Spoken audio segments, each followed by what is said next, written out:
त्रिनेत्रधारी महादेव, जिन्हें शिव, भोलेनाथ, शंकर और नीलकंठ जैसे कई नामों से जाना जाता है, भारतीय संस्कृति और धर्म में सर्वोच्च देवता के रूप में पूजनीय हैं। उनकी महिमा का वर्णन वेदों, पुराणों और उपनिषदों में मिलता है। ये कहानी उनके त्रिनेत्र, तीसरी आंख और उनके अद्वितीय रूप की महत्ता को दर्शाती है। कहानी का आरंभ बहुत समय पहले की बात है, जब त्रिलोक, स्वर्ग, मृत्युलोक और पाताल शांति और सौहार्द में थे। देवता, असुर और मनुष्य अपनी अपनी दुनिया में संतुष्ट थे, लेकिन ये संतुलन बहुत लंबे समय तक नहीं टिक पाया। असुरों ने धीरे धीरे स्वर्ग पर अधिकार करने का प्रयास किया। उनके बढ़ते अत्याचारों से देवता घबरा गए और भगवान विष्णु के पास सहायता के लिए गए। भगवान विष्णु ने देवताओं को समझाया कि केवल महादेव ही इस समस्या का समाधान कर सकते हैं। शिवजी को प्रसन्न करने के लिए सभी देवता और ऋषि कैलाश पर्वत पहुंचे। महादेव अपनी साधना में लीन थे, लेकिन उनकी साधना भंग करना आसान नहीं था। त्रिनेत्र का महत्व। भगवान शिव के दो नेत्र उनके सांसारिक और आध्यात्मिक दृष्टिकोण को दर्शाते हैं। उनका तीसरा नेत्र ज्ञान, विनाश और पुनर्जन्म का प्रतीक है।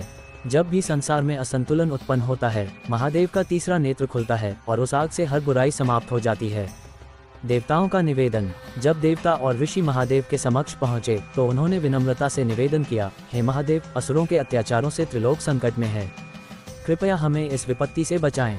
महादेव ने अपनी तीसरी आंख खोलने का वचन दिया, लेकिन साथ ही चेतावनी दी, जब मेरा तीसरा नेत्र खुलेगा तो केवल बुराई ही समाप्त नहीं होगी, बल्कि जो भी इस अग्नि को संभालने में अक्षम होगा वह भी भस्म हो जाएगा।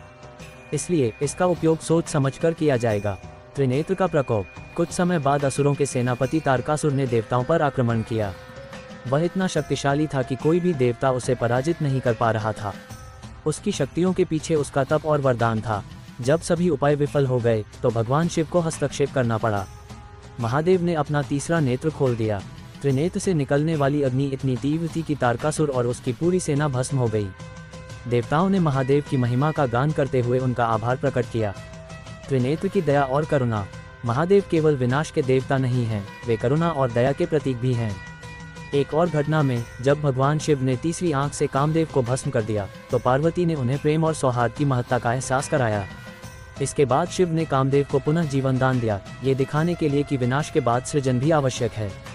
शिक्षा और संदेश। त्रिनेत्रधारी महादेव की कथा हमें ये सिखाती है कि विनाश केवल नकारात्मक नहीं होता, बल्कि यह नए सृजन का मार्ग भी प्रशस्त करता है।